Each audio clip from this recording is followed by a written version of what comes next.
एक समय की बात है। एक छोटे से गांव में मदन नाम का एक लकड़हारा रहता था। मदन सुबह सुबह लकड़ियां काटने जंगल की तरफ निकल पड़ता है। जंगल पहुंचने के बाद मदन सूखी लकड़ी ढूंढने लगता है और तभी मदन एक लोमड़ी देखी जिसके 2 पैर नहीं थे, फिर भी वो स्वस्थ दिख रही थी। मदन ने सोचा कि आखिर ये जिंदा और स्वस्थ कैसे है। कुछ देर बाद मदन को शेर की दहाड़ सुनाई दी।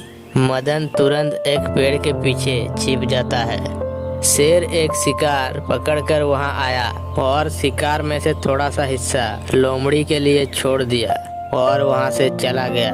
मदन पेड़ के पीछे छिपकर यह सब देख रहा था। उसने सोचा कि भगवान बड़ा दयालु है, उन्हें सिर्फ इंसानों की नहीं बल्कि सभी प्राणियों की चिंता है और भगवान सभी को खाना जरूर देता है। यह सोचकर मदन उसी जगह पर बैठ गया और इंतजार करने लगा कि कोई उसके लिए भोजन लेकर आएगा। वो भगवान का ध्यान कर रहा था और मदन को वहाँ बैठे बैठे काफी समय हो जाता है, लेकिन वहाँ कोई नहीं आया। अब भूख की वजह से उसकी हालत खराब होने लगी। इस दौरान जंगल से एक संत गुजर रहा था।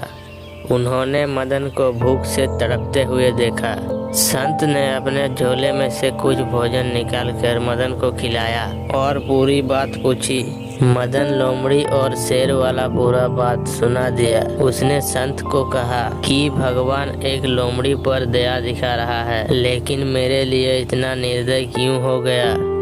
संत ने मदन से कहा, तुम नासमझ हो, तुमने भगवान का इशारा नहीं समझा। भगवान तुम्हें शेर की तरह बनाना चाहता है, लोमड़ी की तरह नहीं। तुम्हें दूसरों की मदद करने वाला बनना चाहिए, ना कि मदद लेने वाला। भगवान ने तुम्हें भी शक्ति और बुद्धि दी है, इसका उपयोग करके तुम भी अपना कल्याण कर सकते हो, लेकिन तुम आलसी की वजह से दूसरों पर आशा कर रहे हो।